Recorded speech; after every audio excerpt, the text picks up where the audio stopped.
2011, lors du hall électoral, il y a eu beaucoup de manifestations à Bruxelles et dans plusieurs capitales de l'Europe.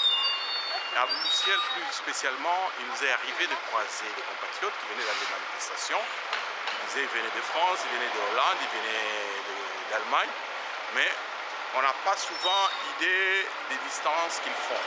Ainsi, nous avons pris le train, nous sommes partis en France et là, nous avons rencontré un compatriote et il nous dira dans quelle ville nous sommes, il nous dira comment il est arrivé à Bruxelles et les motivations pour lesquelles il venait et enfin aussi sa lecture par rapport à l'actualité de notre pays ces jours-ci.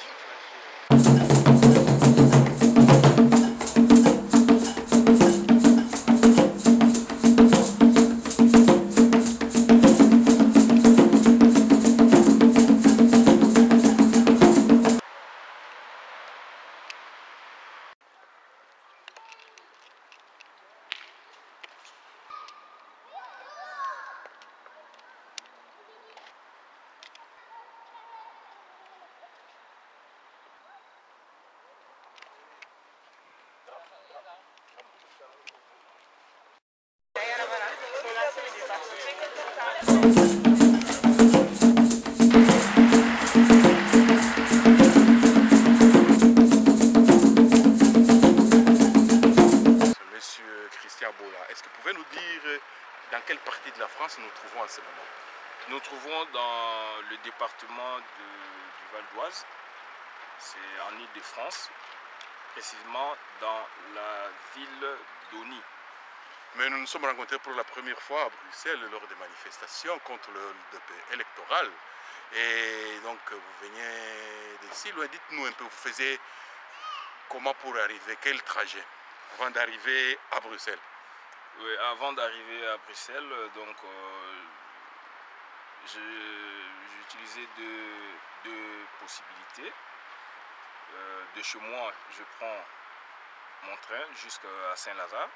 Et Saint-Lazare, je prends le RRE pour arriver à Magenta. Magenta, c'est une des branches de la gare du Nord. Et de la gare du Nord, je peux prendre directement le train Thalys pour arriver à Bruxelles. L'autre possibilité, c'est à partir de chez moi toujours. Je prends mon train jusqu'à Saint-Lazare. Et de Saint-Lazare, je prends la ligne 3 pour arriver à Galigny. Galigny, c'est la gare routière où il y a des bus pour desservir l'Europe. Bon, au bas mot, entre chez vous et Bruxelles, ça vous prend combien de temps au minimum? Plus ou moins 4 heures. Donc plus ou moins 4 heures de chez vous jusqu'au lieu où il y a la manifestation à Bruxelles. Bien sûr. Ok, merci.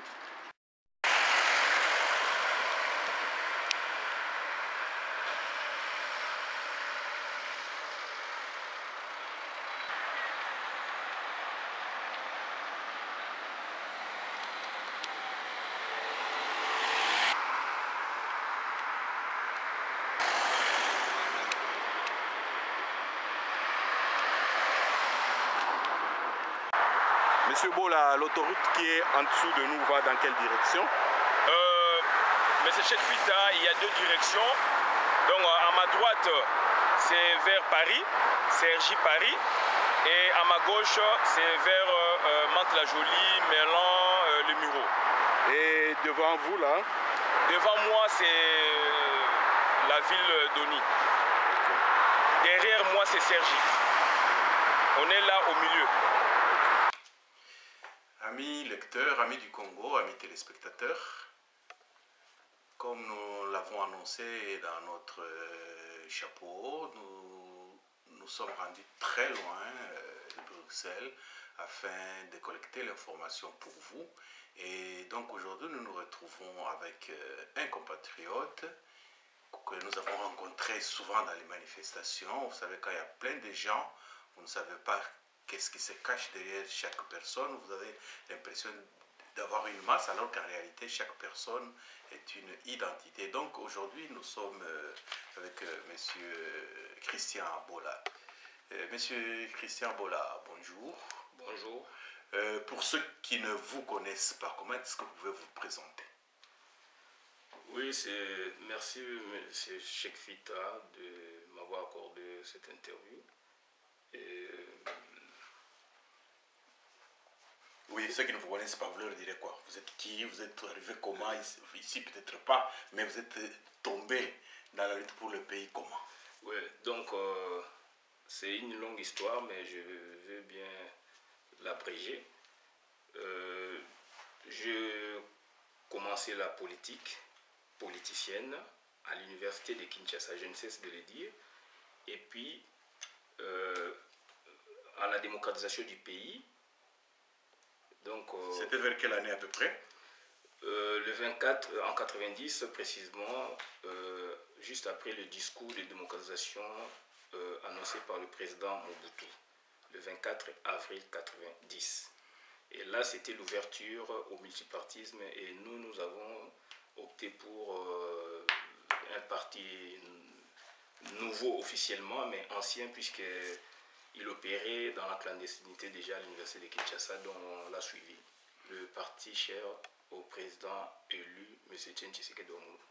Autrement dit, vous avez commencé votre militantisme au sein de l'UDPS. Affirmatif, puisque l'UDPS avait amené un vent nouveau, une nouvelle vision, puisqu'à l'époque on était sous le MPR parti État avec la vision monolithique. Donc l'UDPS amena une autre vision et raison pour laquelle on l'avait suivi. Vous habitez à des centaines de kilomètres de Bruxelles et nous vous avons rencontré un certain nombre à Bruxelles. Et qu'est-ce qui vous a poussé à faire de si longs voyages, à quitter votre famille et aller vous mêler à tous les anonymes de compatriotes qui étaient dans la rue? C'est ça une expression et voilà, donc c'était une sorte de continuer dans la logique de lutter contre l'imposture, contre les dictatures. Et en son temps, quand je venais à Bruxelles pour contribuer, n'est-ce pas, à l'édifice de l'opposition plurielle. Et présentement, on est dans ce que moi j'ai dit, présidence dite opposition, puisqu'on a un président élu qui n'a pas d'impérium et que le reste, c'est l'opposition. Donc, l'opposition étant plurielle, et nous venions pour apporter un plus dans l'édifice de la présidence dite opposition, puisque de l'autre côté, il y a la présidence dite occupation, puisque il y a un peu d'amalgame dans les dires de certains compatriotes, puisqu'ils parlent de l'opposition parlementaire, position extra-parlementaire, institutionnelle, etc.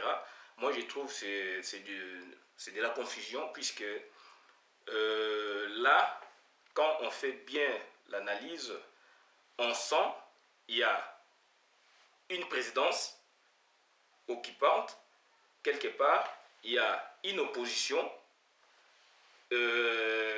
parlementaire, et puis il y a une autre position extra-parlementaire tenue par d'autres collègues, d'autres compatriotes. Alors, où mettons-nous maintenant la présidence sans impérium? Raison pour laquelle moi j'ai dit, donc on est dans un schéma tracé depuis le 24 avril 90.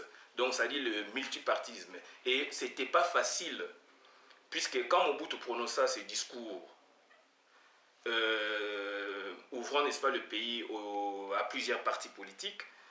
Et voilà, il y avait encore confusion quant, n'est-ce pas, à la distribution du pouvoir. Mobutu tentait toujours à s'accaparer avec sa mouvance de tout et que l'opposition tenait toujours mordicus, n'est-ce pas, à arracher un morceau. D'où il y a eu ce qu'on appelle la bipolarisation. Donc ce sont deux actes, à mon avis, générateurs de la démocratie au Congo. Puisque la démocratie étant un idéal à atteindre, donc même en France, la démocratie française diffère de celle américaine. Donc nous, on est en construction toujours, mais pour y arriver, il y a eu des gens qui se sont donné corps et âme pour avoir ce qu'on a aujourd'hui. Puisque ce qu'on a aujourd'hui, on a un peu avancé, donc c'est-à-dire on est avancé par rapport à quoi? Par rapport à 2 actes arrachés s'il vous plaît, du MPR parti État, et c'était pas difficile, et c'était pas facile. Donc premièrement, premier acte générateur, c'est le discours de démocratisation en 90, 24 avril 90, et deuxième acte générateur, la bipolarisation en 91. Et si vous avez la mémoire fine, ou fidèle plutôt, donc l'opposition avait fait appel à la Troïka, à l'ONU, à l'OIA, donc actuellement Union africaine, et à un pays qui était un peu en avance par rapport à nous. C'était quoi? C'est le Sénégal, représenté par 2 acteurs. L'ancien président Abdoulaye Wade, non, l'ancien président Abdou Diouf, et son opposant historique de l'époque, M. Wade. Ils sont venus au pays pour traiter de ce problème. D'où il y a eu la démocratisation plus la bipolarisation. Si je veux encore aller plus loin, donc Tshisekedi, comme on dit, il est le père de la démocratie au Congo, et il en est aussi le père de la bipolarisation de la vie politique au Congo. Donc voilà, il était entouré avec ses autres compagnons. Aujourd'hui, il est seul et il incarne les 2 actes générateurs. Bien, merci monsieur Christian Bola. À répondre par oui ou par non. Donc pour vous, en ce moment, vous ne reconnaissez pas monsieur Joseph Kabila comme président de la République? Non. Comment je dois le reconnaître comme président de la République, d'autant qu'au pays, il y a 2 présidences ou 2 présidents. Hein, M. Cheikh Fita, vous savez bien, M. Kabila a prêté serment, et le président Tshisekedi a prêté aussi serment. Si je ne m'abuse, c'est au 23 décembre 2011. Il a prêté serment comme président élu par le peuple congolais. L'autre, c'est un président, n'est-ce pas, imposé par la communauté internationale. Donc, je ne peux pas, n'est-ce pas, reconnaître une telle personne comme président de la République. J'ai cité Joseph Kabila, donc il est président occupant.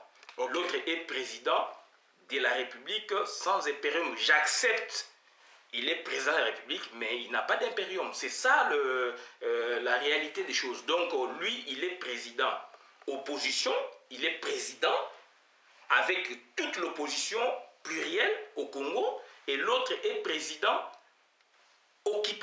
d'occupation, donc avec l'occupation, avec le système qui incarne aujourd'hui la mauvaise gouvernance au Congo.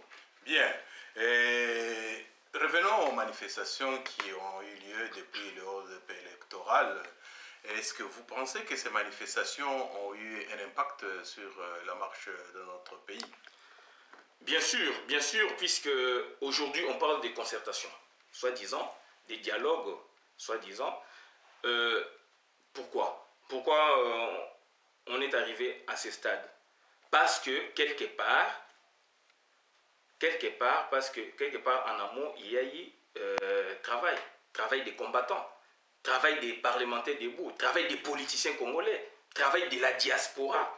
Donc, raison pour laquelle je me permets, j'ai le droit de le dire aujourd'hui, donc il y a impact positif et impact négatif, c'est moindre, mais positif est beaucoup plus grandiose que l'autre. Donc, c'est-à-dire, on a fait quelque chose dans l'ensemble, et c'est ce qui a fait qu'aujourd'hui, l'institution président ou présidence occupation est bloquée pour faire fonctionner la machine étatique. Raison pour laquelle cette présidence-là recourt, n'est-ce pas, à la population, à la classe politique pour, n'est-ce pas, faire la concertation ou les dialogues, selon les cas. Autrement dit, pour vous, que cherchait M. Kabila en organisant ces fameuses concertations? Il cherche à être légitimé par le Congolais.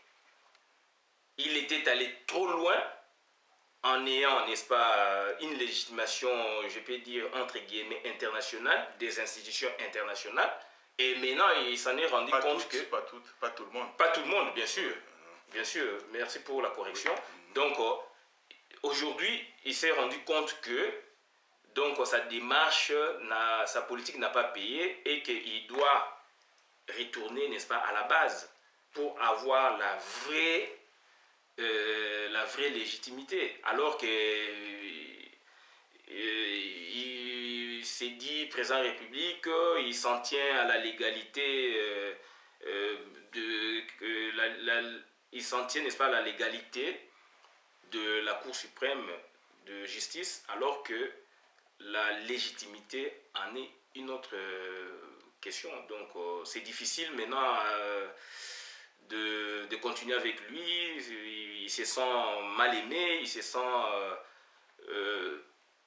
donc étranger sur le sol congolais, raison pour laquelle il veut un peu, n'est-ce pas, s'enraciner de la réalité du Congo, et il le fait trop tard et c'est très tardif. Bon, il y a eu beaucoup de manifestations, comme nous avons dit au début de notre entretien, et logiquement, par rapport à tout ce qui a une compression, il aurait dû y avoir des changements. Et apparemment, les changements viennent à pas de tortue. D'après vous, pourquoi le changement traîne-t-il ainsi à advenir en RD Congo? C'est une bonne question. Le changement, puisque le Congo n'est pas un petit pays. En Afrique et dans le monde, le Congo, c'est un pays stratégique. Et tous les puissants pays du monde regardent de bonne ou de mauvaise œil, n'est-ce pas, le Congo, puisque le Congo regorge tant de minéraux, etc. D'où son développement. Son développement ne peut que dépendre de ces puissants, puisqu'ils ont besoin de nos gisements pour faire fonctionner, n'est-ce pas, leurs usines, leur armement, et beaucoup de choses. Donc, la construction du pays ne peut se faire qu'au niveau interne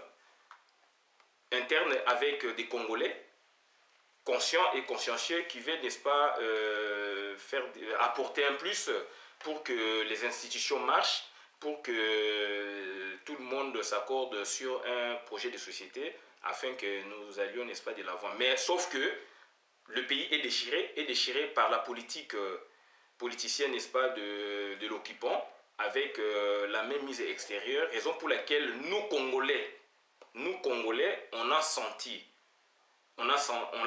et raison pour laquelle on rejette tout par fierté nationale, pour sauvegarder, n'est-ce pas, nos intérêts, sauvegarder, n'est-ce pas, notre patrimoine, et, n'est-ce pas, demain, réorganiser les choses avec les Congolais et avec les amis du Congo, cette fois-là. Raison pour laquelle, donc, vous voyez que tout patauge dans du sable mouvant.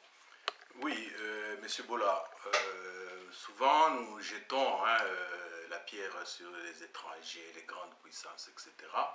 Et en 1960, quand notre pays est devenu indépendant, bon, il y avait quelques universitaires.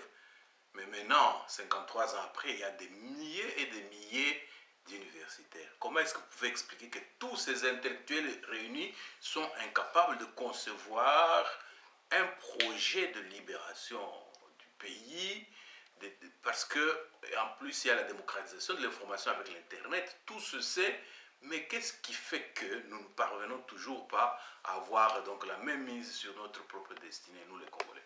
Sur cette question, je dirais ceci. Je parle du daltonisme, c'est-à-dire les Congolais sont des daltoniens. Ils voient vert quand les autres voient jaune. Ils voient rouge quand les autres voient rose. Donc, c'est-à-dire, on ne cible pas vraiment les objectifs. On est on aime les apparences. On aime les apparences, les Congolais. On ne cible pas vraiment les objectifs. Et raison pour laquelle on est ailleurs. On est ailleurs par rapport à ce qui nous attend, puisque ici même, on travaille avec les étrangers. Les étrangers nous regardent. Je travaille avec des Ivoiriens, avec des Africains, des Antillais, avec des Européens, etc., et Européens blancs. Et aujourd'hui, ils nous demandent, ils nous questionnent sur la problématique du Congo. Comment vous avez des intellectuels, comme vous avez dit, à travers le monde, il y a des professeurs d'université ici même qui sont de nationalité congolaise, qui gardent encore leur nationalité, ou d'autres encore, ils ont changé, mais ils ont la... voilà. Donc, c'est vous dire que, est-ce que on est vraiment intellectuel? Ça, c'est une question aussi. Je réponds maintenant, n'est-ce pas, à une notion donnée par le professeur Lukombe Genda.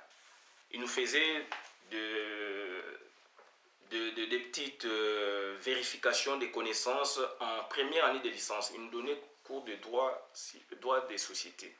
Il a dit ceci. Je prends des exemples. Il dit d'abord, il faut être juriste et non licencié en droit. Donc, ça dit il faut être philosophe et non... enfin, il faut être juriste et non licencié en droit. C'est-à-dire, licencié en droit, tu as le papier qui ne vaut rien, alors que tu ne défends pas, n'est-ce pas, la matière. Tu n'as pas la matière. Ça, c'est de un. Ça, c'est le vrai problème pour nous, les Congolais. On aime avoir des diplômes, alors qu'on n'est pas apte à les défendre. Comme qui dirait, tout diplôme a de la valeur si son détenteur est un guerriero de la science. Ça, c'est évident. Ça, c'est le professeur Lukombe Genda.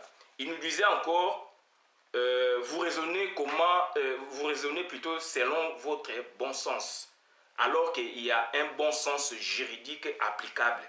Ça, c'est sur le plan du droit. Donc, ça dit, partant de ces deux petits exemples, les Congolais, on est fiers de se dire je suis licencié en droit, je suis licencié en maths physique, licencié en chimie, en géographie, je suis intellectuel. Mais c'est Cheikh Fita, vous êtes un grand intellectuel, vous êtes un grand philosophe. La philosophie, c'est la mère de la science. Et je vais vous dire une chose, c'est-à-dire, en France, j'ai suivi des débats.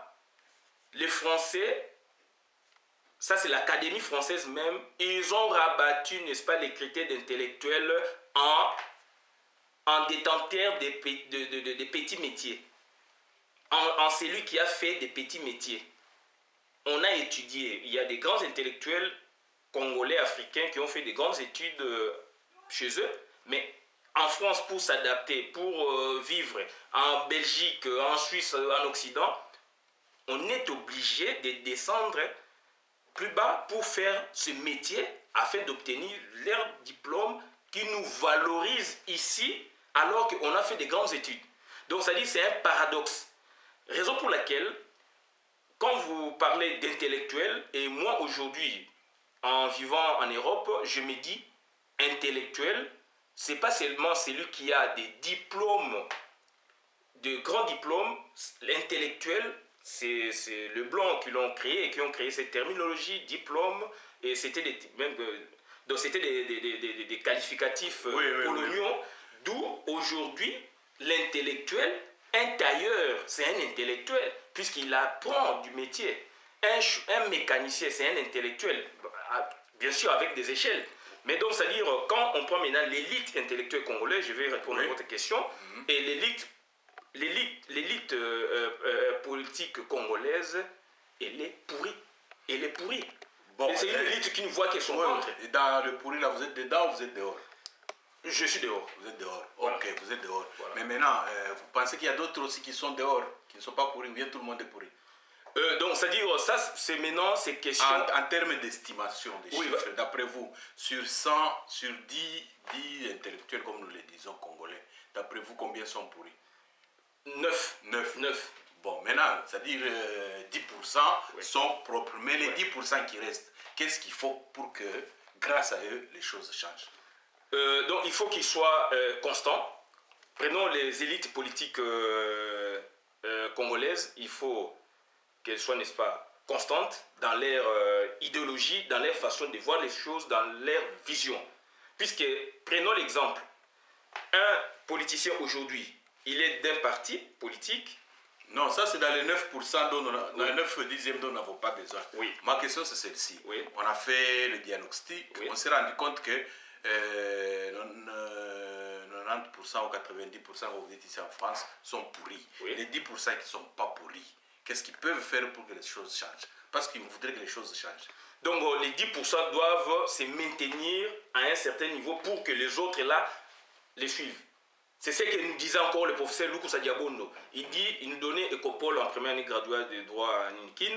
Il dit, pour une question, une pause, il y avait des réponses principales. Il dit, moi je ne peux pas descendre à votre niveau. Il faut que vous montiez, il faut que vous arriviez à m'atteindre, arriver à mon niveau. Donc c'est ça. Donc les 10% là doivent se maintenir malgré des situations un peu compliquées. Ils doivent se maintenir pour que les autres aspirent à leurs idées, à leur façon de voir et à leur façon d'agir. Et c'est ça qui fera que donc, les autres vont suivre le pas. Et si on ne le fait pas, et donc on va descendre. Oui, autrement dit, quand nous regardons le temps qui s'écoule, le résultat ne vient pas de tortue. Donc même les 10% là ne travaillent pas convenablement. Qu'est-ce qu'il faut pour qu'ils travaillent convenablement, que ça change? Parce que la population est impatiente, on voit l'état du pays, effectivement, il faut que ça change. Si vous pouvez aller encore plus en profondeur, ou est-ce que vous avez quelques exemples concrets de ce que ceux qui se disent intellectuels congolais peuvent faire pour que les choses marchent dans notre pays? Là maintenant il faut copier sur les autres. Il faut copier sur les autres. Il faut voir comment les Sud-Africains sont arrivés à ce stade. Il faut voir les Botswanais, comment ils sont arrivés à ce stade. Il faut voir les Mauriciens, comment ils sont arrivés à ce stade. Ce sont les quelques pays rares en Afrique qui aujourd'hui, sur le plan même des objectifs du millénaire pour le développement, qui tiennent le coup pour que le pays, n'est-ce pas, arrive à satisfaire, n'est-ce pas, de quelques pourcentages fixés par l'ONU. Il faut copier sur les autres. Copier sur les autres, c'est-à-dire, il y a toujours eu un précédent dans l'histoire, il y a des modèles. Donc, on doit aspirer aux modèles et nous avons des modèles au Congo. En la personne du président Etienne Tshisekedi Ouamoulouma, ça c'est un modèle. On doit les copier. On doit aspirer à sa vision. On doit aspirer à sa façon d'agir et de faire. On ne peut pas aller à la précipitation. On ne peut pas faire des choses pour que demain nous soyons critiqués. Donc voilà. Donc je ne sais pas comment dire encore, mais... Non, ça va, j'ai compris. Ouais. Hein. Bon, pour être encore plus concret, pour nous qui vivons ici, c'est la dernière question avant que vous ne concluiez. Pour nous qui vivons ici à l'étranger, nous voyons, on a circulé avec vous à travers votre commune ici, de belles routes, de nouvelles constructions tout le temps, etc. Et nous vivons, nous voyons. Qu'est-ce que nous pouvons encore faire, nous qui vivons ici, pour qu'on puisse donc faire ce qu'on appelle le transfert de connaissances, le transfert de technologies par rapport à notre pays. Parce que si nous vivons ici, nous sommes contents que ça s'arrête là, ça ne va pas changer. Donc est-ce que nous avons une mission, nous avons des actions par rapport à nos frères qui sont au pays? Merci, monsieur le journaliste Cheikh Fita. On a sillonné un peu les quartiers, on est allé un peu plus loin, voir comment les Européens ont construit leur quartier, leur ville, etc. Jamais quelque part, on a vu pour un 100 mètres, n'est-ce pas, de route, le président vient inaugurer. Non. C'est-à-dire, on parle de la bonne gouvernance. C'est la raison pour laquelle, moi, j'ai créé mon association qui s'appelle, donc quand vous l'écrivez, c'est PASGOD. Donc P-A-S-G-O-D. PASGOD, on lit pagode. Oui. Donc c'est le pacte souverain pour la bonne gouvernance, la démocratie et la paix durable. C'est-à-dire, je voudrais expliquer, aujourd'hui, au Congo, on est mal parti, depuis 2006. Oui. On est mal parti. Ça va, ça on sait. Oui. Mais vous avez fait quelque chose de très bien, vous avez une initiative. Oui. Qu'allez-vous faire avec ça concrètement, avec cette association? Avec cette association, c'est-à-dire, nous, on voit déjà la base. Oui. On ne voit pas le haut, donc on voit la base. Donc on a un projet de société qu'on mettrait, n'est-ce pas, qu'on soumettrait, n'est-ce pas, à l'approbation populaire. Et puis, ce sont des idées qui seront appliquées dans les communes, dans les cellules. Donc, c'est-à-dire, on ne voit pas la présidence de la République, on ne voit pas le gouvernement, on voit la bonne gouvernance locale, la gouvernance urbaine. Raison pour laquelle aujourd'hui on dit que Kinshasa est mal gouverné, mal géré, etc. C'est-à-dire on devait commencer par nous réorganiser au niveau des cellules, au niveau des avenues. Au niveau des avenues, des cellules du quartier, au niveau de la commune, donc c'est-à-dire il y a des échelles, des échelons. Donc moi, je me permets de le dire, puisque je suis président d'une institution qui doit, n'est-ce pas, faire approprier, n'est-ce pas, son projet de société, n'est-ce pas, à la société congolaise, pour que nous marchions ensemble, pour que nous voyions ensemble et voir comment on doit faire des choses. Ici, dans notre ville, on voit la voirie. Chaque jour, il y a les véhicules qui passent pour ramasser des poubelles. Ce n'est pas le président de la République qui s'en occupe. C'est une organisation faite, des institutions faites telles qu'elles sont là une centaine d'années, elles sont là il y a une cinquantaine d'années, trentaine d'années, c'est comme ça. Donc, c'est-à-dire, les poubelles, il y a une institution qui s'en occupe, les routes, une institution, les terrains de football, on a été avec vous un peu partout. Des espaces verts, il faut préserver l'environnement. Chez nous, quand il y a un petit espace vert qui s'offre à vous, il faut vendre, puisque vous avez l'impérium du pouvoir.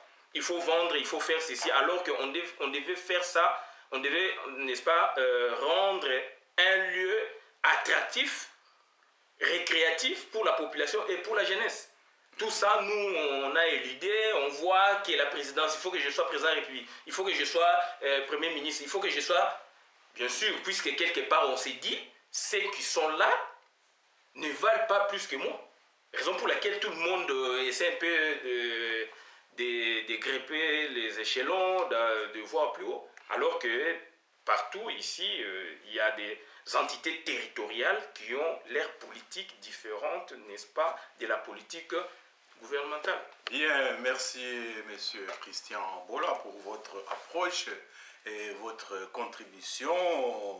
Nous retiendrons un certain nombre d'éléments par rapport à ce que vous avez dit. Et donc, vous avez un parcours politique, vous n'avez pas commencé hier, vous aviez commencé au pays. Et quand vous venez dans les manifestations à Bruxelles, c'est pour apporter un plus, pour apporter votre contribution. Et vous avez dit aussi que les manifestations qui se passent ici en Occident ont eu un impact. La preuve, c'est que le président de fait, le président sortant, a dû, malgré lui, initier des concertations. Bon, qui bon, on verra ce que ça va donner comme fruit.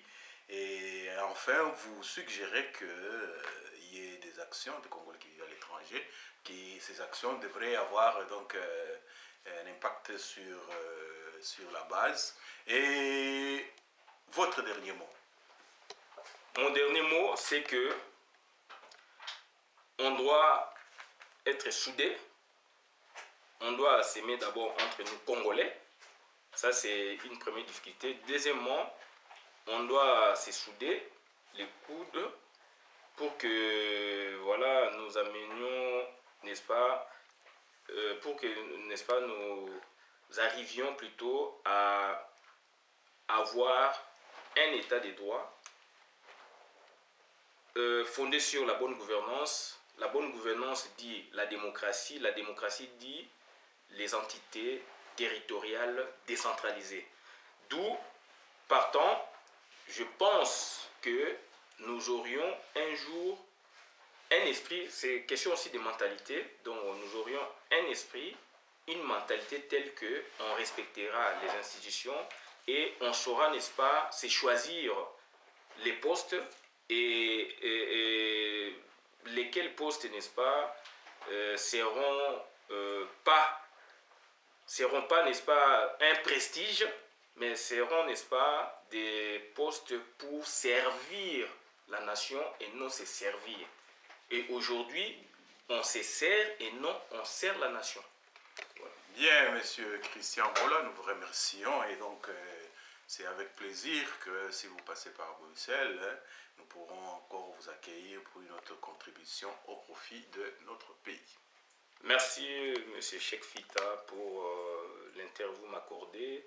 Et voilà, c'est vraiment très, très génial de votre part de penser, n'est-ce pas, à créer cette ambiance pour donner encore une idée aux autres de voir comment les Congolais aussi pensent.